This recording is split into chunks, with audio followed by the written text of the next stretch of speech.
नमस्कार दोस्तों, जय हिंद, वंदे मातरम। सभी शिक्षक बंधुओं का, सभी भावी अध्यापक अध्यापिकाओं का वेलकम, अभिनंदन है। शिक्षकों के परिवार जायसवाल कोचिंग सेंटर पर पावर्ड बाई शिक्षा ही प्रकाश है।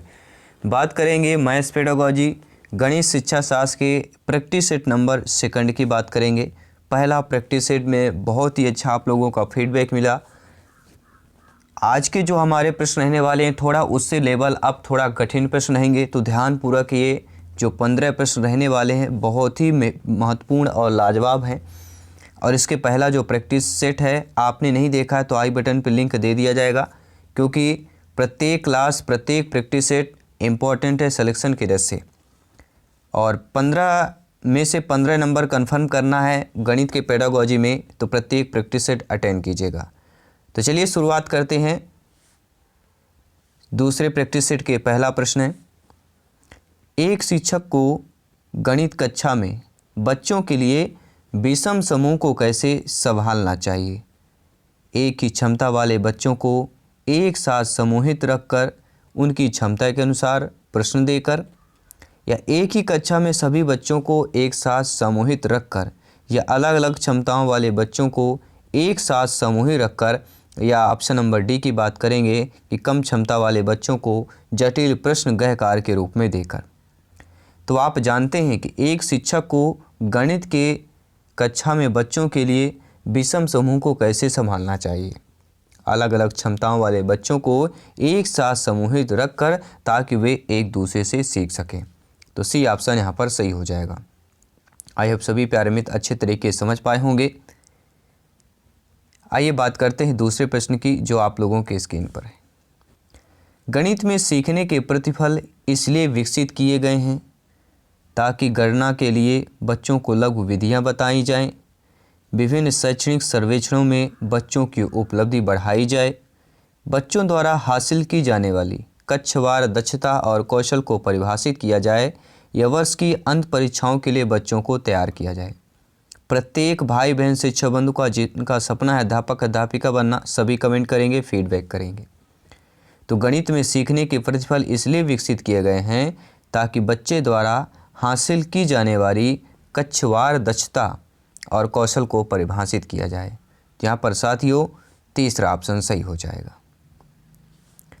क्योंकि गणित में सीखने के प्रतिफल विकसित करने के लिए आवश्यक है कि बच्चों द्वारा हासिल की जाने वाली कक्षावार दक्षता कौशल को परिभाषित किया जाए, उद्देश्यों का निर्धारण किया जाए, तदनुरूप शिक्षण कार्य किया जाए।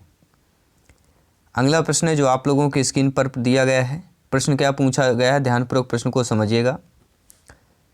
नीचे दिए गए कथनों में से कौन सा कथन जो है गणित की विशेषता को सही सही नहीं दर्शाता है। देखिए गणित की विशेषताएं होती हैं, लेकिन ऐसा कथन जो गणित की विशेषता को सही नहीं दर्शा रहा है कि गणित विचारों का तार्किक विज्ञान है, गणित मनुष्य के मस्तिष्क में तर्क की आदत को बनाने का मार्ग है, या गणित अमूर्त विज्ञान नहीं है, या गणित को संख्या एवं स्थान के विज्ञान के रूप में परिभाषित किया गया है। तो आप जानते हैं, समझते हैं कि गणित जो है अमूर्त विज्ञान है, लेकिन प्रश्न कर रहा है नहीं है, इसलिए यह सही नहीं दर्शा रहा है। ठीक है, क्योंकि गणित द्वारा अमूर्त प्रत्ययों की व्याख्या की जाती है, उसको समझा जाता है, और अमूर्त को स्थूल रूप से प्रदर्शित भी किया जाता है, अर्थात गणित अमूर्त विज्ञान है। अगला प्रश्न है, निम्नलिखित में से कौन सा कथन गणित की प्रकृति को नहीं दर्शा रहा है। ध्यानपूर्वक समझिएगा। गणित की अपनी भाषा होती है जिसके माध्यम से सूत्र प्रत्यय सिद्धांत का प्रतिपादन किया जाता है।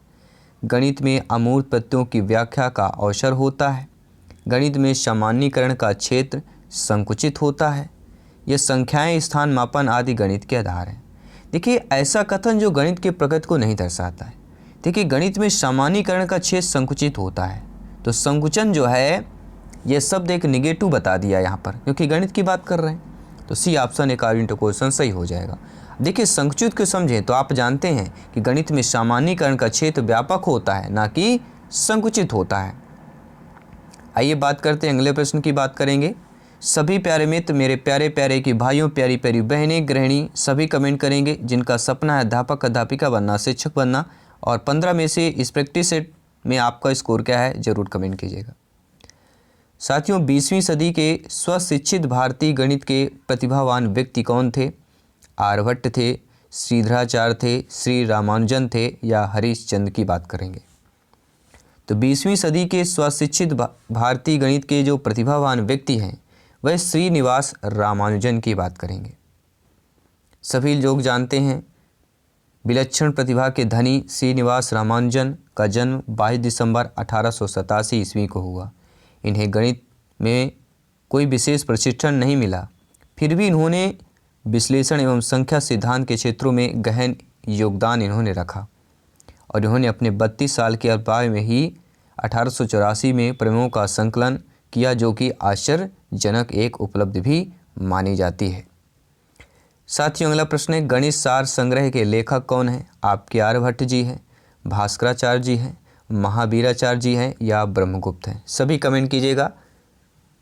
तो गणित सार संग्रह के लेखक यहाँ पे कौन से हो जाएंगे? महावीराचार्य की बात करेंगे। इसके पहले हमने कल गणित शिक्षा शास्त्र के प्रैक्टिस सेट 15 प्रश्न कंप्लीट कर चुके हैं और 15 प्रश्न से लेके आज के जो हमारे जो प्रैक्टिस सेट रहेंगे 15 से लेके 30 तक, यानी टोटल 15 प्रश्न रहने वाले हैं।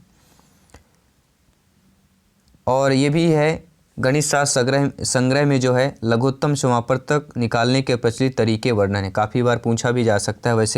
वैसे प्राइमरी लेवल में इतना कठिन नहीं आता है कि लघुत्तम समापवर्तक निकालने के प्रचलित तरीके का वर्णन किस में है, तो गणित शास्त्र संग्रह में है और इनके लेखक महावीराचार्य जी हैं। आइए बात करते हैं अगले प्रश्न की। 22 नंबर जो आप लोगों के स्क्रीन पर है। प्रश्न दिया गया है कि माप की अवधारणा विकसित करने हेतु अपनाए गए निम्नलिखित कारकों को क्रम से लगाना है। कि शिक्षार्थी, विद्यार्थी, बालक बालिकाएं लंबाई मापने के लिए मानक इकाइयों का प्रयोग करते हैं। शिक्षार्थी लंबाई मापने के लिए अमानक इकाइयों का प्रयोग करते हैं। शिक्षार्थी सरल अवलोकन द्वारा वस्तुओं को सत्यापित करते हैं। चौथा दिया गया शिक्षार्थी मीट्री इकाइयों के बीच के संबंधों को समझते हैं। और नीचे आपका कूट भाषा भी दिया गया, कौन सा सही हो जाएगा?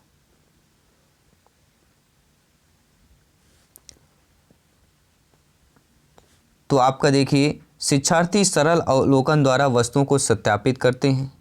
इसके बाद विद्यार्थी या शिक्षार्थी लंबाई मापने के लिए अमानक इकाइयों का प्रयोग करते हैं। पहले एक सरल अवलोकन करेंगे, फिर अमानक इकाइयों का, फिर इसके बाद मानक इकाइयों का प्रयोग करते हैं, फिर बाद में जो है मीट्री इकाइयों के बीच संबंधों को समझते हैं। तो आपने समझ लिया होगा कि माप की अवधारणा का पहले क्या है, एक होता है सरल अवलोकन करते हैं, फिर अमानक इकाई प्रयोग करते हैं, फिर इसके बाद मानक इकाई और अंत में आएगा चौथा मीट्री इकाइयों का प्रयोग किया जाता है।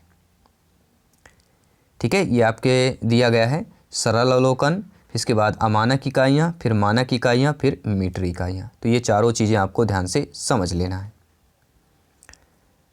आइए बात करते हैं अगले प्रश्न की जो आप लोगों की स्क्रीन पर है।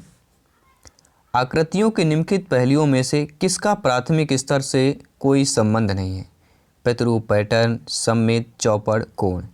सभी कमेंट करेंगे।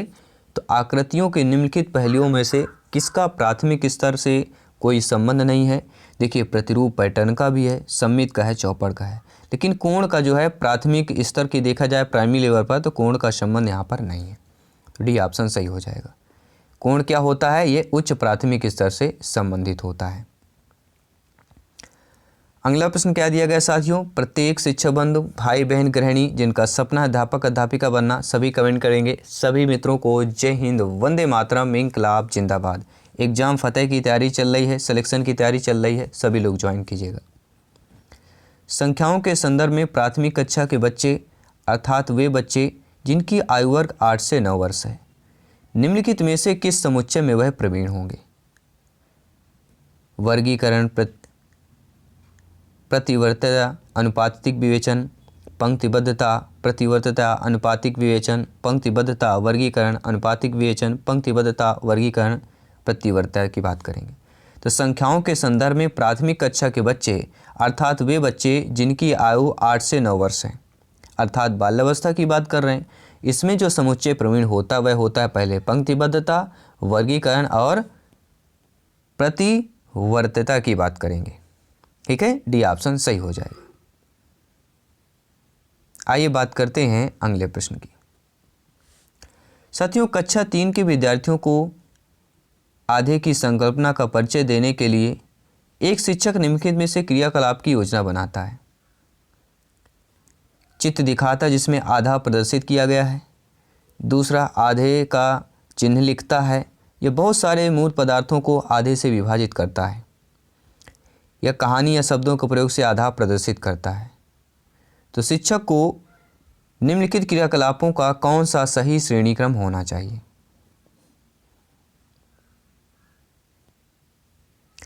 देखिए साथियों, बहुत सारे मूर्त पदार्थों को आधे से विभाजित करता है, चित्र दिखाता है, फिर आधा प्रदर्शित करता है, फिर कहानी या शब्दों के प्रयोग से आधा प्रदर्शित करता है, फिर इसके बाद आधे का चिन्ह बनाता है। देखिए, चिन्ह बनाना बाद में होगा, ठीक है। तो हमारा कौन सा यहाँ पे सही हो जाएगा? देखिएगा कौन सा ऑप्शन यहाँ पे दिया गया है, पहला वाला। पहले तीसरा पहला, चौथा दूसरा, अर्थात तीसरा फिर पहला फिर चौथा फिर दूसरा। क्या करेंगे? पहले बहुत सारे मूर्त पदार्थों को आधे में विभाजित करेंगे, फिर इसके बाद क्या करेंगे? चित्र को दिखाता है जिसमें आधा प्रदर्शित किया गया है, फिर इसके बाद कहानी या शब्दों से प्रयोग से आधा प्रदर्शित करना, फिर इसके बाद आधे का चिन्ह लिखता है, ठीक है। मूर्त पदार्थों को आधे में विभाजित करना, आधा प्रदर्शित किया गया, फिर प्रयोग किया गया, फिर चिन्ह लिखा गया। तो ये सारे प्रश्न छोटे छोटे प्रश्न हैं जो बहुत ही इंपॉर्टेंट होते हैं सिलेक्शन की दृष्टि से, और अभी से आप लोग समझ जाएंगे तो एग्जाम के लिए बहुत ही महत्वपूर्ण है। अगला प्रश्न क्या दिया गया है?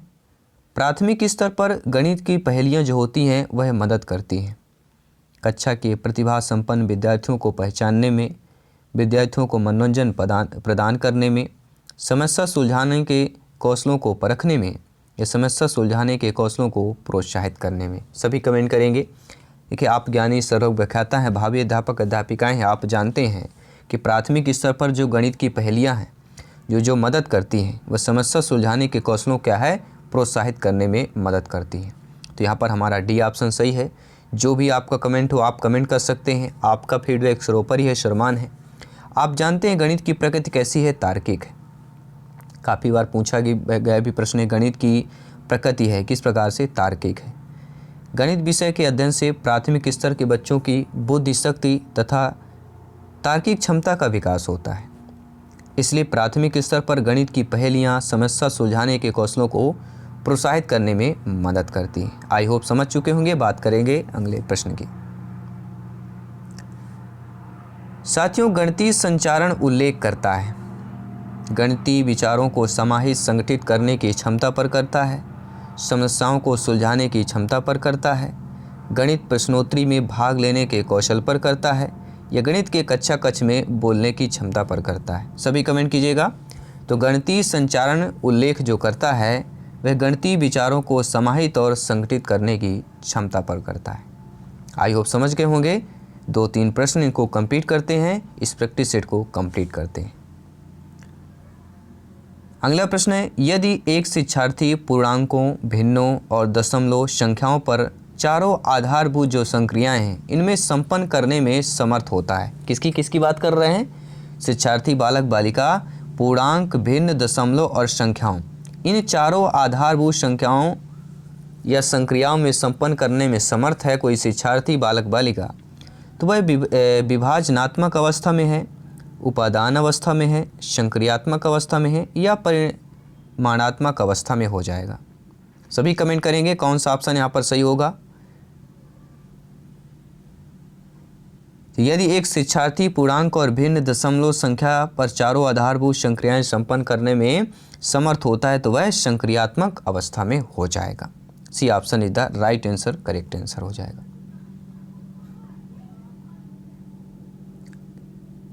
आइए बात करते हैं अगले प्रश्न की। प्राथमिक स्तर पर गणित की अच्छी पाठ्यपुस्तक के लिए निम्नलिखित में से कौन सी विशेषता महत्वपूर्ण है? उसमें अवधारणाओं का परिचय संदर्भों के आधार दिया जाना चाहिए, उसमें केवल बहुत से अभ्यास होने चाहिए जिससे कि यथातथ अभ्यास किया जा सके, या वह आकर्षक और रंगीन होना चाहिए, या वह मोटी और बड़ी होनी चाहिए। सभी कमेंट कीजिएगा।